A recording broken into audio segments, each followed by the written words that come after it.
দাও খোদা দাও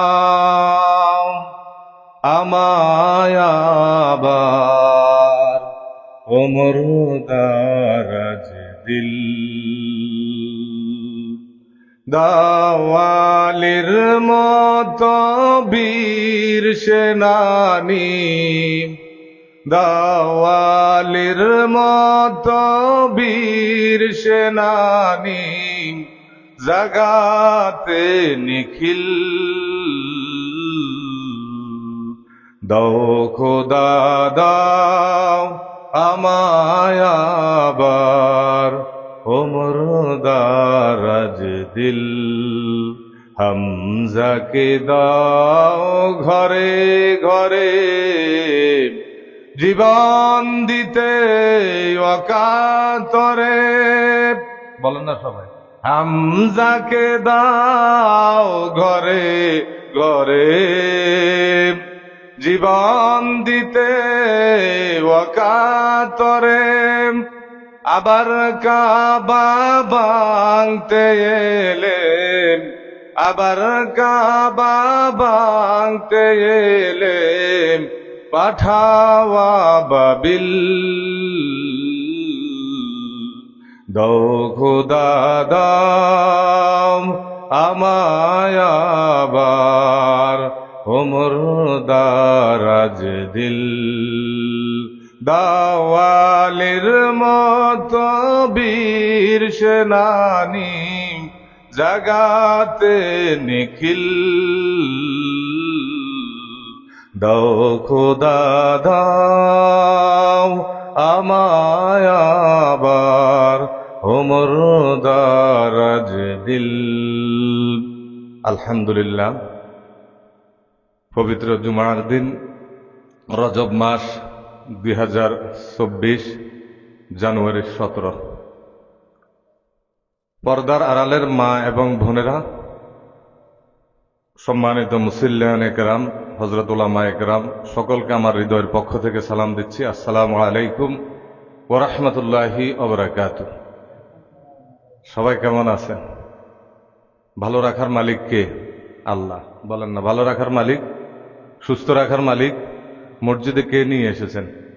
যারা এখনো আসতে পারে না তাদেরকে বাইরে কে রেখেছেন? আল্লাহ রেখেছেন। এই জন্য দিল থেকে আমরা কালিমাতুশ শুকর, যে মহান মালিক আমাদেরকে রুহু জগতের ভিতরে আল্লাহ রব্বুল আলামিন যে মুসলমান বানাইছেন, এটা সবচেয়ে বড় নেয়ামত। মানুষ আল্লাহ তাআলা আমাদেরকে সৃষ্টি করছেন। এই পৃথিবীতে সব চাইতে বড় নেয়ামত হলো যে আল্লাহ তাআলা আমাদেরকে মানুষ বানাইছেন। বলেন না সুবহানাল্লাহ? আরেকটু জোরে বলেন না সুবহানাল্লাহ? কোন বান্দা বান্দি যদি নেয়ামতের শুকরিয়া আদায় করে, ও মুসলমান, আল্লাহ রাব্বুল আলামিন বলেন, লাইন শাকারতুম লাযীদান্নাকুম ওয়া লাইন কাফারতুম ইন্না আযাবি লাশাদীদ। আল্লাহু আকবার। আল্লাহর কোরআন শোনার পরে যদি আল্লাহু আকবার বলেন, আমলনামায় নাকি দিবে কে? ও আল্লাহর বান্দা, নবীর উম্মত, এই পৃথিবীতে সবচাইতে বড় নেয়ামত হলো যে আল্লাহ রব্বুল আলামিন আমাদেরকে মুসলমান বানাইলেন। পর্দার আড়ালের মা এবং বোনেরা, জীবনে বহু ওয়াজ শুনছেন। ওয়াজ শোনার উদ্দেশ্য হলো আমল করা। আজকে যারা আমরা পবিত্র জুমার নামাজ পড়ার জন্য আসলাম, বলেন এই নামাজ থেকে, এই আলোচনা থেকে কিছু নিজের জীবনের ভিতরে আমল করা দরকার আছে কিনা? নাই। এর আল্লাহর বান্দা, নবীর উম্মত, হুজুর বলেন, আলেম বলেন, এই পৃথিবীতে তারা দাঈ ইলাল্লাহর খেদমত করতেছে। ওয়ামা আলাইনা ইল্লাল বালাগ, শুধু কথাগুলো মানুষের কানে কানে পৌঁছাইয়া দিতেছেন, কিন্তু হেদায়েতের মালিক হলো আমার আল্লাহ রাব্বুল আলামিন। সুবহানাল্লাহ। হেদায়েতের মালিক কে? আল্লাহ যাকে হেদায়েত দিবেন কেউ তাকে বেদাত করতে পারবে না, গুমরা করতে পারবে না। আর আল্লাহ যাকে এরকম ভাবে পথভ্রষ্ট রাখবেন কেউ তাকে হেদায়েত দিতে পারবে না। ফামাইয়ুদলিলহু ফালা হাদিয়া লা ওয়া মাইয়ুদলিলহু ফালা হাদিয়া লা। আল্লাহু আকবার। আরেকটু জোরে বলেন না আল্লাহু আকবার। এই আলোচনাটা আগামীকালকে সারা পৃথিবীর ভিতরে ইউটিউব চ্যানেলের ভিতরে যাবে। মুসলমান কেন আলোচনাগুলা যায় জানেননি? এই জমিনের ভিতরে ইহুদি মুশরিক কাফারা বৌদ্ধ নাসারা প্রতিদিন মানুষের ঈমান আমল ধ্বংস করার জন্য বিভিন্ন চ্যানেল খুললেন। ইউটিউব বলেন, ফেসবুক বলেন, টিকটক বলেন। আজকে যুব সমাজ এমন ভাবে ধ্বংস হয়ে গেল, মোবাইলের গুনাহ এমন ধ্বংস হয়ে গেল, কোথায় ফজরের নামাজ, কোথায় জোহরের নামাজ, কোথায় আসরের নামাজ, কোথায় মাগরিবের নামাজ, হায় হায় রে কোথায় আসার নামাজ।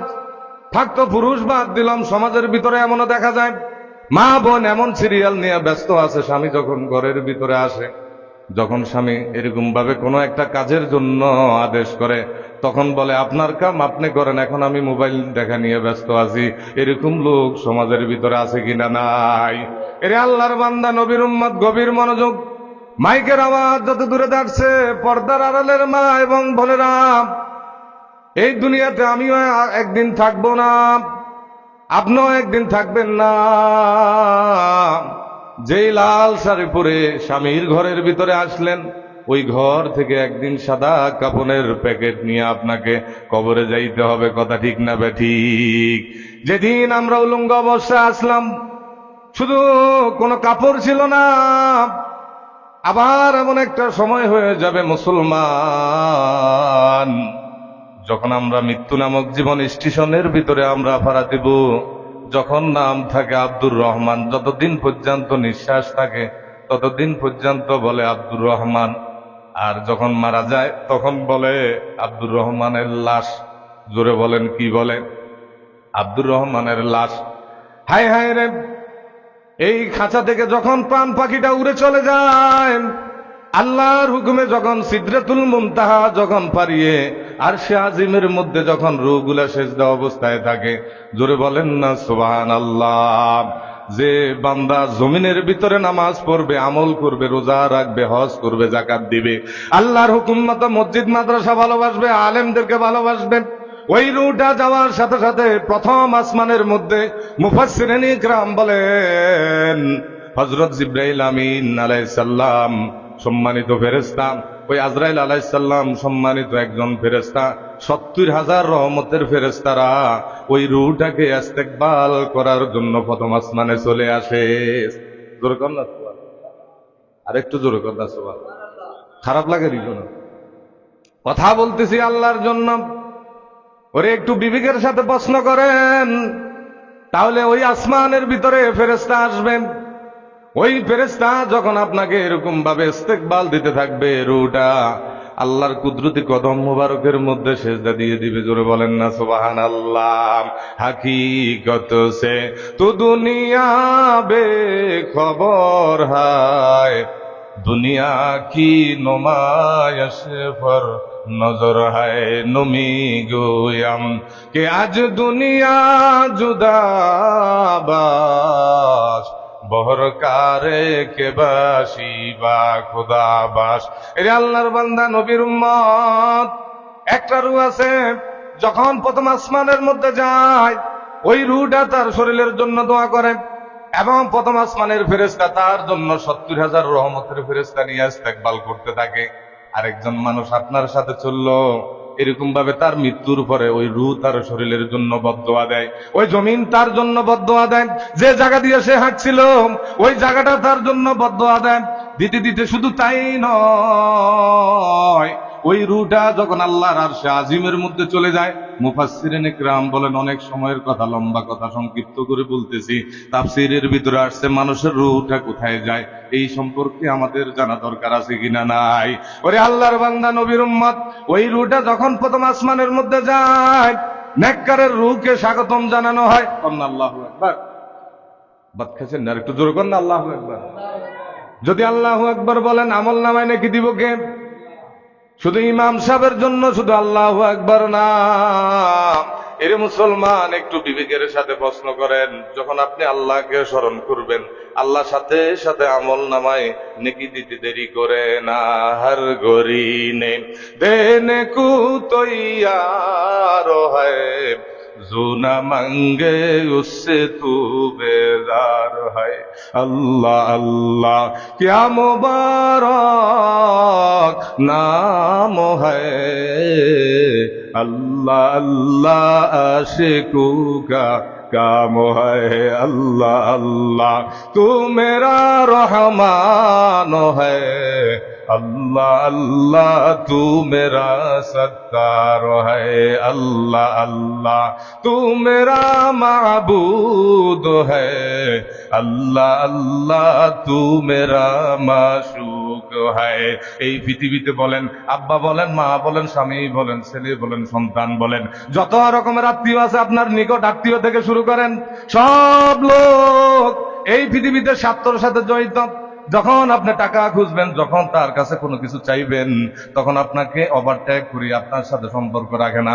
এই জমিনের ভিতরে দেখা যায়, এই সোনার জমিনের ভিতরে মার কাছে সন্তানের এত দাম, এত দাম, কিন্তু স্বার্থের আঘাতের কারণে সন্তানকে গলা টিপা এই জমিনের ভিতরে মেরে ফেলে দিচ্ছে। সোশ্যাল মিডিয়ার ভিতরে দেখা যায়, আবার এই জমিনের ভিতরে দেখা যায় স্বামী স্ত্রী এত আপন, এত আপন, যে স্বামী স্ত্রীর বন্ধনে তার জীবনটা কাটাইলো, কিন্তু একটু স্বার্থের উপর আঘাত করার কারণে সাথে সাথে ওই স্বামী স্ত্রীকে ডিভোর্স দিয়ে দিছে। আছে কিটা নাই? আবার স্ত্রী স্বামীকে ডিভোর্স দেন। হায় হায় রে, কি অবস্থা হয়ে গেল! প্রত্যেকটা মানুষ স্বার্থের সাথে জড়িত আছেন, কিন্তু একটু নিজের বিবেকের সাথে প্রশ্ন করেন। যত দূর পর্যন্ত আলোচনাটা যাবেন, প্রত্যেকের কাছে আমি হাতে পায়ে রিকোয়েস্ট করে বলতেছি, আমার এই মেসেজটা আপনি একটু রিসিভ করবেন। এই পৃথিবীতে প্রত্যেক মানুষের সাথে মানুষের স্বার্থ আছে বলেন, কিন্তু আল্লাহ যে মানুষ বানাইলো, বলেন ওই মানুষের সাথে আল্লাহর কোনো স্বার্থ আসেনি? হায় হায়, আল্লাহর সাথে বান্দার কোনো স্বার্থ নেই, নাই নাই। একবারে নিষ্পাপ নিঃস্বার্থভাবে আমাদেরকে জমিনের ভিতরে মানুষ বানাইছেন, বলেন না সুবহানাল্লাহ। কোনো স্বার্থ নেই। ইবাদত করলে আমাদের লাভ, জান্নাত আমাদের জন্য সাজাইছে। আল্লাহ একজন, ওয়াহদাহু লা শারীকা লাহু। আল্লাহর আগেও কেউ নাই, পরেও কেউ নাই। আল্লাহর সমকক্ষ আসমান জমিনে আর কেউ নাই। আল্লাহ কিভাবে খায়, কেমনে ঘুমায়, এগুলো চিন্তা করার জন্য মুফাসসিরিন কেরাম বলছে, নিষেধ করছে। তুমি তোমার অতীত সম্পর্কে চিন্তা করো, ছিল কোথায়, এখন আসো কোথায়, যাবে কোথায়, কি রাখি যাইতেছো, কি করি যাইতেছো, কবরে কি নিয়ে যাইতেছো, এগুলা চিন্তা করার জন্য। কারণ আপনাকে যদি আমি জিজ্ঞেস করি আপনার দাদার নাম বলেন, আপনি বলতে পারবেন। এরপরে বলে যে আপনার দাদার নাম বলেন, পারবেন নিও? কথা বলেন, পারবেন নি? আপনার দাদার নাম বলেন, আমার তো স্মরণ আসে না। আপনি পারবেন? পারতেন না। এরপরে দিয়ে আরো 100 বছর আগে কি হয়েছে আপনি বলতে পারবেন না, বলতে পারবেন না। আপনার গত সপ্তাহ কি দেখাইছেন এটা তো আপনার খেয়াল নাই। একটা ডিমের ভিতরে কি পুরুষ মুরগা হবে না মেয়ে মুরগা হবে সেটাও তো আপনি জানেন না। একটা পুকুরের ভিতরে কয়টা মাছ আছে এটা তো আপনি জানেন না। আপনার কবর কোথায় হবে, হাসর কি অবস্থা হবে সেটাও আপনি জানেন না। আলিমুল গায়ব, সবকিছুর খবর রাখেন এবং সবকিছু জানেন কে?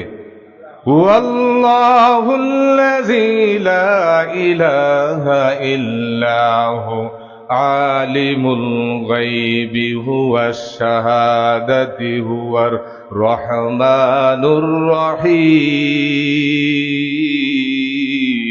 বলেন না আল্লাহু আকবার। আল্লাহ রাব্বুল আলামিন বলেন আলিমুল গায়ব, এই পৃথিবীতে কেউ জানে না। আসমান থেকে কখন বৃষ্টি দিবে জানে আল্লাহ, কখন কার ছেলে সন্তান হবে, মেয়ে সন্তান হবে জানে আমার আল্লাহ, কখন সে নেককার হবে বা বদকার হবে জানে আল্লাহ। কিন্তু আল্লাহ রাব্বুল আলামিন এই জমিনের ভিতরে আমাকে আপনাকে সব চাইতে বড় একটা বিবেক নামক একটা আদালত দিয়ে দিয়েছেন। কুরআনুল কারীমের ভিতরে আল্লাহ রাব্বুল আলামিন বলেন ফাআল্লাহামাহা ফুজুরাহা ওয়া তাকওয়াহা। সুবহানাল্লাহ। ওরে আল্লাহর বান্দা, কিচ্ছা কাহিনী করতেছি না। আজকে বিভিন্ন দরবারের ভিতরে দেখা যায় শুধু কিচ্ছা কাহিনী নিয়ে আলোচনা হয়। হায় হায় রে, একটা কোরআন শরীফের কোনো তাফসীর নাই, কোনো আলোচনা নাই। কিন্তু কোরআনুল কারীম যদি আপনি তেলাওয়াত করেন এবং পড়েন, আমলনামায় নেকি দিব কে?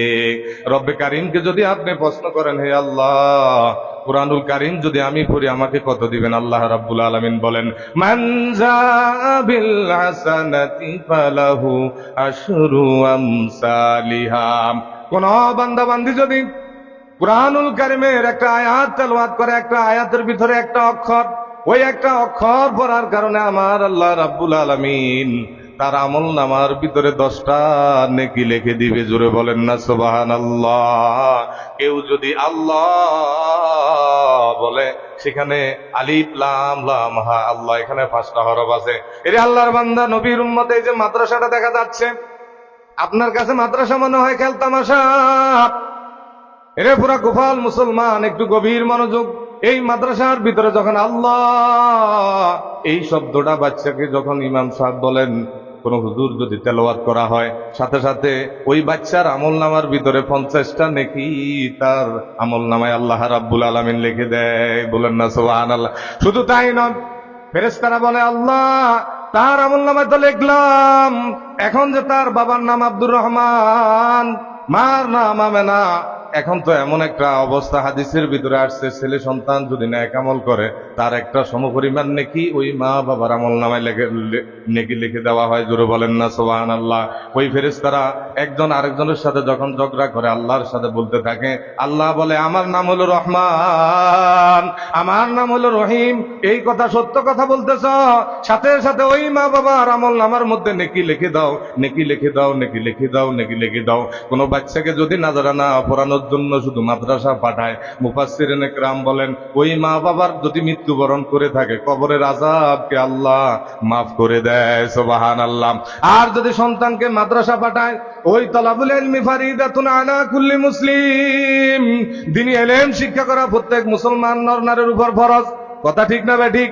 এই সোশ্যাল মিডিয়াতে দেখা যায় বাংলার জমিনের ভিতরে যারা আলেম দেখতে পারে না, হুজুর দেখতে পারে না, মাদ্রাসা দেখতে পারে না, যারা আল্লাহর সাথে টাক্কা দিল, যারা আলেমদের সাথে বেয়াদবি করলো, কিন্তু এই জমিন থেকে বাগার জন্য সময় দেওয়া হয় নাই। এই জমিন থেকে সে যখন এরকম বিদায় নিবে, মানুষের থেকে বিদায় নেওয়া পর্যন্ত সময় আল্লাহ দেয় নাই। আল্লাহ ধরে ধরে না, ধরলে আল্লাহ ছাড়ে না। ফাআলুল লিমা ইউরিদ, আল্লাহ মানুষকে ছাড় দেন কিছু সময়ের জন্য। দেখি বান্দা আমার কাছে আসো, তওবা করো, গুনাহ যদি করে থাকো আমার কাছে মাফ চাও, আমি আল্লাহ তোমাকে সাথে সাথে মাফ করে দিব। জোরে বলেন না সুবহানাল্লাহ। কুল ইয়া ইবাদিয়াল্লাযীনা আসরাফু আলা আনফুসিহিম লা তাকনাতু মির রাহমাতিল্লাহ ইন্নাল্লাহা ইয়াগফিরুয যুনুবা জামিআ ইন্নাহু হুয়াল গফুরুর রহিম। বলেন আল্লাহু আকবার। আল্লাহ রাব্বুল আলামিন বলেন, আর সাত ওখানে যে নারদুর কথা কি কোন হুজুরের হাসবার বেশি লিখতিল, মসজিদে এলে হারে না, মসজিদের কোনো কাজ লাগলে পারে না। হ্যাঁ, কিছু লোক পারে, যেগুলো পারে এগুলোর আল্লাহ 1 নম্বর রাখছে। বলেন না সুবহানাল্লাহ। যারা ওয়াজের মাহফিলে কথা বলবেন এবং সুবহানাল্লাহ বলবেন, এরা সব জায়গায় পারবে। আপনার দোকানপাট সংসারে কোনো কাজ বসে বসে করে না, ঘুমাই ঘুমাই কেউ করে না। কিন্তু বড় আফসোসের বিষয়, এত ওয়াজ আমাদের পরিবর্তন নাই, আমরা সুবহানাল্লাহ মুখ থেকে আসে না। ওরে আল্লাহর বান্দা, আপনি যদি সুবহানাল্লাহ বলেন আপনার আমলনামায় নেকি দিব আল্লাহ। আপনি যদি মাহফিলের মধ্যে বসে যান আপনার আমলনামায় নেকি দিবেন আল্লাহ।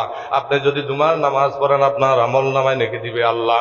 যদি দোকানের মধ্যে গিবত স্টোরের মধ্যে হাতের কথা হাতের কাছে, হাতের কথা হাতের কাছে, এই ঘরের ভিতরে সমাজের ভিতরে যদি আপনি প্রতিহিংসা লাগাই দেন, সমাজ যদি ধ্বংস করেন, মানুষের পিছনে যদি আপনি লেগে যান, আলেমদের পিছনে যদি লেগে যান, আপনার আমলনামায় সওয়াব হবে না গুনাহ হবে?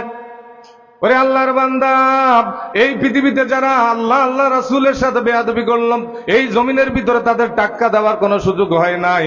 ফেরাউন এই জমিনের ভিতরে এসেছিল, ফেরাউন থাকতে পারে নাই। নমরুদ এই জমিনের ভিতরে এসেছিল, নমরুদ থাকতে পারে নাই। কারুন এই জমিনের ভিতরে এসেছিল, কারুন থাকতে পারে নাই। সাদ্দাত এই জমিনের ভিতরে আল্লাহর সাথে টাক্কা দেওয়ার জন্য নিজে জান্নাতখানা বানাইছে, জান্নাতের গেটে যাওয়া যখন শুরু করলেন, ওখান থেকে স্টপ মালাকুল মউতকে আল্লাহ পাঠিয়ে দিলেন। সাদ্দাতকে জান্নাতের ভিতরে ঢুকতে দেয় নাই। এরে মুসলমান, আল্লাহর সাথে কেউ টাক্কা দিতে পারবে না। আল্লাহ রাব্বুল আলামিন এমন ভাবে ধরেন যে ধরার ভিতরে তাকে আর কোনো সুযোগ দেওয়া হয় না। কথা ঠিক না বেঠিক? আরে দেখেন, আপনি যে কোনো মুহূর্তের ভিতরে কথা চালাই দিতে পারবেন, কোনো সমস্যা নাই। পয়গম্বর মূসা আলাইহিস সালাম তো নবী ছিলেন। হায় হায় রে, আমরা তো সাধারণ মানুষ। আলেম বলেন, হুজুর বলেন, সাধারণ মানুষ যে কোনো মুহূর্তে একটা অপবাদ দিতে পারে। কিন্তু আজকে দেখবেন এই সমাজের ভিতরে, সারা দুনিয়ার ভিতরে সোশ্যাল মিডিয়াতে দেখা যায় যারা শুধু তাফসীর করছেন, আলেমরা যখন মাঠে ময়দানে কোরআনের ব্যাখ্যা দিতেন, তারাই শুধু ছিলেন সবচেয়ে বড় খারাপ লোক, জেলখানার ভিতরে চলে গেছে। কথা ঠিক না বেঠিক? জোরে কর না, কথা ঠিক না ব্যাঠিক? হাই হাই রে, সৌদি আরবের ভিতরে আব্দুল্লাহ সুদাইজি সাহেব ওনার একটা চিঠির ভিতরে লিখলেন যে মুফাসসির আল্লামা যাকে এই জগতের ভিতরে নাম্বার 1 বলে নক্ষত্রের ভিতরে জানা হয়, যার কাছের থেকে আমরা আলোচনা শুনলাম, মাঠে ময়দানে ঘুরে 53টা বছর পর্যন্ত মাঠে ময়দানে তাফসীর জগতের ভিতরে ব্যাখ্যা করলেন। ওই লোকটা হেরাম শরীফের ভিতরে ঢোকার জন্য কোনো পারমিশন লাগে না, চিঠির মধ্যে লিখে দিছে। আর উনি বলতেছে বাংলাদেশ সরকার এমন একটা জালেম, যে জালেম 13টা বছর পর্যন্ত জেলখানার ভিতরে ওই মুফাসসিরকে কষ্ট দিছে। কথা ঠিক না বেঠিক? এরে আল্লাহর বান্দা, ওই মুফাসসির বলছিলেন এমন একটা সময় আসবে, আপনি যে দল করেন না কেন আপনার ব্যক্তিগত ব্যাপার, রাজনীতি করেন আপনার ব্যক্তিগত ব্যাপার, কিন্তু কোরআনের সাথে, আল্লাহর সাথে, রসুলের সাথে কবর আপনার এক, হাসর আপনার এক, মিজান আপনার এক। মুসলমান হিসাবে বলেন, উনি যে কথাগুলো বলছে কথা এবং কাজের সাথে মিলে গেল। এর মুসলমান, এমন একটা সময় আসবে উন্দুরের গর্ত খুঁজে তোমরা পাবা না ফালাইবার জন্য। কথা ঠিক না বেঠি? হায় হায় রে, 5 আগস্টের সময় আল্লাহ এমন ভাবে ধরলেন, ওই ধরা থেকে শিখতে হবে মুসলমান। গাছের উপরে তোমরা উঠে বেশি লাফালাফি করিও না। এই কথা বললে কিছু মুনাফিক মার্কা মুসলমান বলে হুজুরেরা আবার রাজনীতি করে, হুজুরেরা আবার কি বলে। আরে কোরআন শরীফের ভিতরে আছে রাজনীতি সম্পর্কে আলোচনা। পুরা কোরআন শরীফটা হলো মানুষ জীবনের রাজনীতি। জোরে বলেন না সুবহানাল্লাহ। এই কোরআনের আইন যদি সংসদে চালু হয়, কোরআনের আইন যদি এই দেশের ভিতরে চালু হয়, বদমাশি বন্ধ হয়ে যাবে, টেন্ডারবাজি বন্ধ হয়ে যাবে, মানুষের শান্তি ঘরে ঘরে আসতে থাকবে, মানুষের জানের হেফাজত হবে, মালের হেফাজত হবে। মদিনাতে এখনো যাইয়া দেখেন কি সুন্দর পরিবেশ আছে। আল্লাহর রাসূলের আইন থাকার কারণে, কোরআনের আইন থাকার কারণে প্রতি শুক্রবারে জল্লাদে ওইখানে জবাই করে আছে। আঙ্গ বাংলাদেশে নাই, শুধু শুনতেছি খালি এরকম ভাবে 96% মুসলমান শুধু মসজিদের দ্বারা, মাদ্রাসার দ্বারা, মাহফিলের দ্বারা আসবে না। এই কথাটা সংসদের ভিতরে যারা দায়িত্বশীল থাকবে, ওই দায়িত্বশীলের ভিতরে আলেম থাকা দরকার আছে কিনা নাই? এরে আল্লাহর বান্দা, নবীর উম্মত, আগামীর বাংলাদেশ ইসলামের বাংলাদেশ করেন। আল্লাহু আকবার। আগামীর বাংলাদেশ ইসলামের বাংলাদেশ। এই জমিনের ভিতরে ইসলাম কায়েম হোক, দলমত নির্বিশেষে আপনি যেই তরিকা করেন, সরমনাই করেন, সুশিনা করেন, আত্মসী করেন, এটা আপনার ব্যক্তিগত ব্যাপার। এখন আল্লাহ যেহেতু একটা সুযোগ দিছে, বিগত 15 বছর আপনি মাঠে কাজ করতে পারেন না। হাই হাই রে, দেখেন পেকুয়ার ময়দানের ভিতরে মিজানুর রহমান আজারি সাহেব যখন মাহফিলের মধ্যে আসলো, ওই আল্লাহর বান্দার এলাকার ভিতরে আমার প্রোগ্রাম হয়েছে, আলহামদুলিল্লাহ। আরে মানুষ ছোট হইতে পারেন, ওই এলাকার ভিতরে সন্তানেরা বলে মানুষ অনেক খুশি হইয়া গেল। আল্লামা মিজানুর রহমান আজারি সাহেব নিজের এলাকার ভিতরে থাকি একটা মাহফিল করতে দেওয়া হয় নাই, এমন অবস্থা হয়ে গেছে। পড়াশোনার কারণে এত পিএইচডি দিল মালয়েশিয়ার ভিতরে, মিশর আল আজহার বিশ্ববিদ্যালয়ের ভিতরে পিএইচডি দিলেন। মালয়েশিয়াতে 5টা বছর পর্যন্ত এখানে ছিলেন, বাংলাদেশে আসতে পারে নাই। অপরাধ ছিল শুধু তাফসীর করছেন। অপরাধ কি না, কোনো অন্য দোষ হলে বলিয়েন। কোন আলেমে বাংলাদেশের জমিনের ভিতরে ইউটিউব চ্যানেলের ভিতরে ঢুকবেন, নাঙ্গলকোট ওয়াজ টিভি চ্যানেলটা আমি নিলাম, এই যে কোরআনের আয়োজন মিডিয়া, ওইখানে আলোচনা আছে দেখবেন। এই বাংলাদেশের জমিনের ভিতরে আমি চ্যালেঞ্জ দিলাম, একটা ইমাম সাহেব বলেন, মুয়াজ্জিন বলেন, মানুষ থেকে 6,000, 7,000, 8,000 টাকা বেতনে চাকরি করে, কিন্তু বাংলাদেশ থেকে মসজিদ থেকে লক্ষ লক্ষ টাকা মুসল্লির টাকা মারে দিছে, এরকম প্রমাণ আসেনি? একটাও নাই। যদি দিতে পারেন আমি পুরস্কার দিব। আর কোন হুজুর যদি এরকম করে থাকে, হয়তো স্বভাবের কারণে করছে। মানুষ আপনি চিন্তা করেন, অধিকাংশ সময় অনেক সময় বলে হাই হাই রে, হুজুরের এত টাকা দরকার কি? আমি অনেক সময় বলি আপনার ফ্যামিলির পিছনে কত টাকা খরচ করেন? সকাল থেকে সন্ধ্যা, সন্ধ্যা থেকে সকাল পর্যন্ত আপনার তো ছেলের অসুখ হয়, বিবির জন্য আপনি কাপড় কিনেন, হাই হাই রে, বিবির জন্য আপনি কাপড় কিনেন, মার্কেট করেন, বিভিন্ন জিনিসে বিভিন্ন জায়গার ভিতরে আপনি খরচ করেন, আছে কিনা নাই? কথা বলেন, আছে কিনা নাই? তাহলে চিন্তা করেন, আপনিও মানুষ, একজন ইমাম সাহেব মানুষ। এখন আপনি চিন্তা করেন, আপনার ফ্যামিলিতে 30,000, 40,000 টাকা খরচ হয় না, আর একজন আল্লাহর খাদেম, মসজিদের ইমাম সাহেব, মসজিদে চাকরি করেন, আল্লাহর চাকরি করে, কার চাকরি করে? আমি প্রায় সময় এই কথাটা বলি, এই পৃথিবীতে যখন ইসলাম প্রতিষ্ঠিত হবে, আমাদের ধর্ম উপদেষ্টা, ওনাকে আমরা মন্ত্রী যে নিয়ে এই কথাটা বলছিলেন যে মসজিদে বাংলাদেশের জমিনের ভিতরে মসজিদ আর মাদ্রাসার একটা ইমাম সাহেবদের সম্মানী একটা বাতা নির্ধারণ করার জন্য প্রক্রিয়া চলছে। জোরে বলেন না আল্লাহু আকবার। আরেকটু জোরে বলেন না আল্লাহু আকবার। ইসলাম যদি প্রতিষ্ঠিত হয়ে যায়, সংসদ থেকে ইমাম সাহেবদের বিল পাস হবে। আমরা আরে দিব সংসদ থেকে, আপনারা বলেন আলহামদুলিল্লাহ, তখন আর কোনো সমস্যা হবে না। এই সমাজের মানুষ অনেক কষ্টের ভিতরে থাকে, সমাজের মানুষ চলতে পারে না, হুজুরকে কিভাবে দিবে, মানুষ বিভিন্ন রকমের অসুবিধা কাছে এরকম ভাবে খোঁজ করে। কিন্তু ইসলাম যদি প্রতিষ্ঠিত হয়ে যায়, টু ডে টু উমর ইসলাম আসবে, হয়তো আমি দেখবো আপনি দেখবো না, কিন্তু ইসলামের পক্ষে যদি থাকেন নিয়ামত দিব কে? আর ইসলামের বিপক্ষে যদি থাকেন আল্লাহ তাআলা আযাব কম দিব না বেশি দিব? হাই হাই রে, গতকালকে দাওয়াতে মিশন একটা চ্যানেল আছে, ওই দাওয়াতে মিশনের চ্যানেলের ভিতরে বাহরাইনের ভিতরে আমার এক বন্ধু থাকে, মাঝে মধ্যে আমি ওখানে লাইভ করি। ওই লাইভের ভিতরে উনি একটা ক্যালিফোর্নিয়ার একটা ঘটনা নিয়ে আসলেন। মরহুম আল্লামা দেলওয়ার হোসেন সাঈদী সাহেব ক্যালিফোর্নিয়া সম্পর্কে একটা ওয়াজ করছিলেন, 2003 সালের ভিতরে একটা ওয়াজ করছিলেন যে মানুষ যখন গুনাহকে গুনাহ মনে করবে না, জিনা করবে, মানুষ যখন এরকম ভাবে সুদ ঘুষ আর এরকম ভাবে যখন জড়িত হইতে থাকবে, আল্লাহ রাব্বুল আলামিন এই জমিনের ভিতরে আগুন দিয়া জ্বালাই দিবেন, এই জমিনের ভিতরে ধ্বংস হয়ে যাবে। এই সোশ্যাল মিডিয়াতে দেখা গেল ক্যালিফোর্নিয়া যে জায়গা আমেরিকার ভিতরে মিনিটের ভিতরে আগুন যেভাবে ধাও ধাও ধাও ধাও করে চলতেছে, একটা সাপ যেরকম পেঁচাইয়া দাঁড়ায়, মানুষকে ভাগানোর কোনো সুযোগ দেয় না। কন্যা আল্লাহু আকবার। দেখছেন কি আপনারা? দেখছেন মাশাআল্লাহ। যারা সোশ্যাল মিডিয়াতে দেখে এই ঘটনাগুলো আমরা জানতে হবে। আপনাদের হামিরাবাগও একটা ঘটনা ঘটে গেছে, একটা গ্যাস সিলিন্ডার থেকে আগুন লাগার পরে ঘরবাড়ি বাসতগুলা অনেকগুলা পুড়ে ছারখার হয়ে গেল। এই জন্য প্রিয় মা এবং বোনেরা, আপনারা যখন গ্যাস ব্যবহার করবেন, আমরাও গ্যাস ব্যবহার করি পৌরসভাতে, প্রত্যেকটা মানুষের একটা লিমিটের ভিতরে থাকতে হবে। গ্যাসটা বন্ধ করে আপনি সুইচ বন্ধ করে রাখবেন, এটা আপনার নৈতিক দায়িত্ব। যত পুরুষ আছি আমরা সবসময় আগুন থেকে পানি থেকে হেফাজত থাকতে হবে, এই কথাটা কার? আল্লাহ। এই জন্য এটাকে সেফ রাখতে হবে, এটাও ইমানের অংশ। এই জন্য প্রিয় ভাইরা আমার, যে কথা বলতেছিলাম, অল্প সময় নিয়ে আপনাদের থেকে বিদায় নিতেছি। মুসলমান, রজব মাসে যে আলোচনাটা করতেছিলাম, আমাদের নবী কেমন ছিলেন, আমাদের নবী কেমন আমল করছিলেন। ওরে আল্লাহর বান্দা, ওই ক্যালিফোর্নিয়া রাষ্ট্রের ভিতরে আমেরিকার ভিতরে কেমন গজব আর কেমন গজব, এই জমিনের ভিতরেও কেমন গজব দিলেন। এই 24-এর বন্যার মধ্যে দেখা গেল, হাই হাই রে, আপনি তো দেখতেন করোনার মধ্যে কেমন ছিল।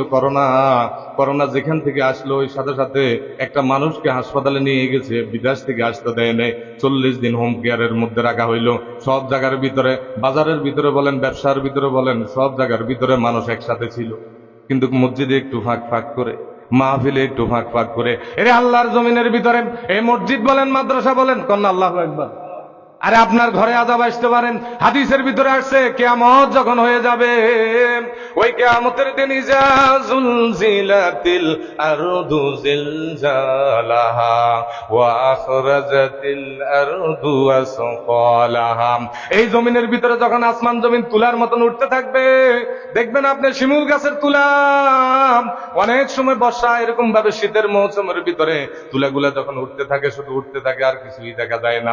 কিয়ামতের সময় ইসরাফিল আলাইহিস সালাম যখন একটা সিংহা ফুঁক দিবনি, ওই দিবার সময় যদি আপনি চা দোকানে থাকেন, ঘরের ভিতরে থাকেন, কি অবস্থা হবে? আর যদি মসজিদের ভিতরে থাকেন, মাদ্রাসা থাকেন, আপনার মৌত আরামের সাথে হবে, ইমানের সাথে হবে। জোরে বলেন না সুবহানাল্লাহ।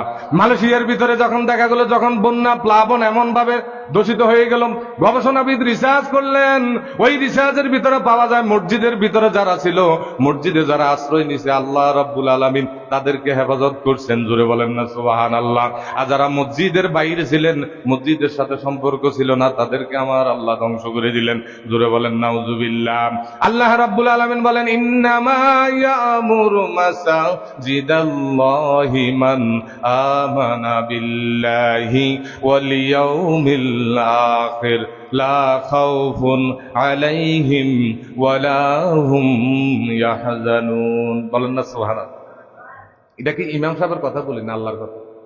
আল্লাহর কথা বলতেছে। একটা কথা ভুল বললে মিডিয়াতে চলে যাবে, ভুল বলার কোনো সুযোগ নাই, সব কোরআন এবং হাদিস থেকে বলতেছে। প্রিয় ভাইরা আমার, মসজিদ কেমন বিষয় মাঝে মধ্যে খেয়াল করবেন।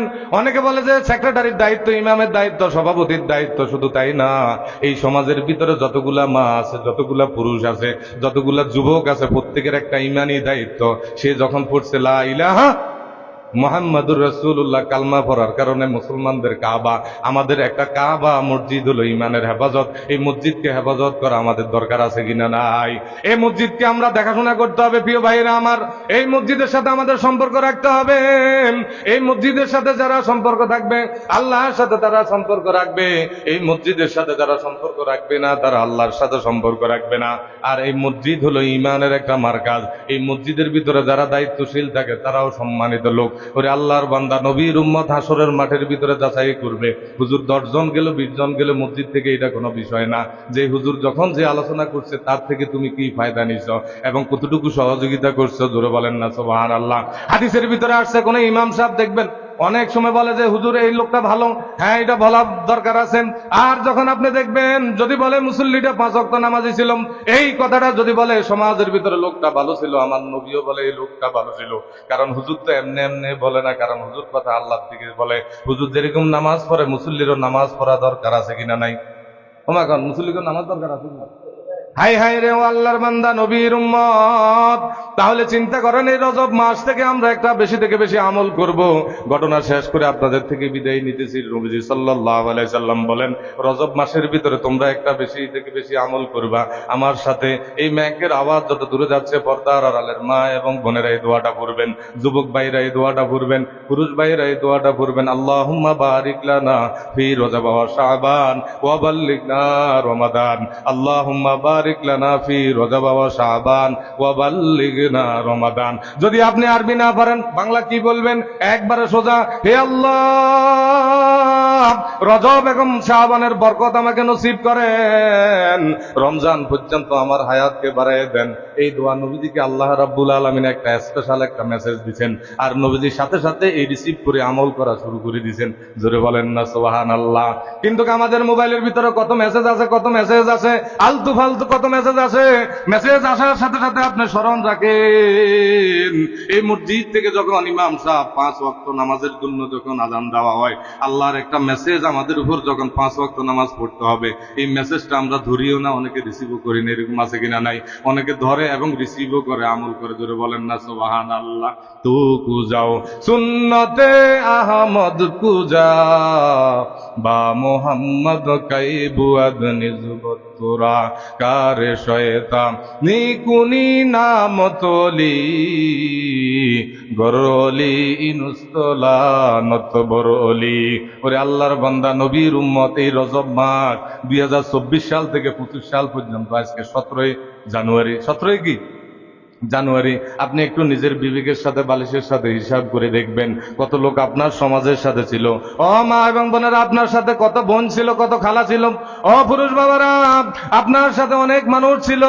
কিন্তু আজকে 2025 সাল, 17 জানুয়ারি আছে, কিন্তু আপনার আশেপাশে অনেক লোক কবরে চলে গেল। কথা ঠিক না ঠিক?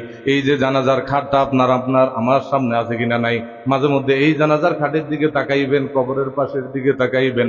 আল্লাহর রাসূল বলেন, কোন মানুষ যদি কবরের পাশে যায় তার মৃত্যুর কথা স্মরণ হয়, কোন মানুষ যদি এরকম ভাবে জানাজা শরীক হয়, এরকম ভাবে তার মৌতের কথা স্মরণ হয়। আর জানাজার খাট যখন ধরবেন মৃত্যুর কথা স্মরণ আসবে। এটা নবীর কথা, কার কথা? আর আমরা সকলে চলে যেতে হবে। কথা ঠিক না ঠিক? কথা ঠিক না ঠিক? থাকবেন এখানে কে? হাত তোলানছে যে আমি থাকবো, কারো গ্যারান্টি নাই। একদিন মাটির ভিতরে হবে ঘরে, মন আমার কেন বান্দ দালান ঘর, প্রাণ পাখি উড়ে যাবে পিঞ্জর সেরে, ধরা দামে সবই রবে তুমি যাবে চলে। কথা ঠিক না ঠিক?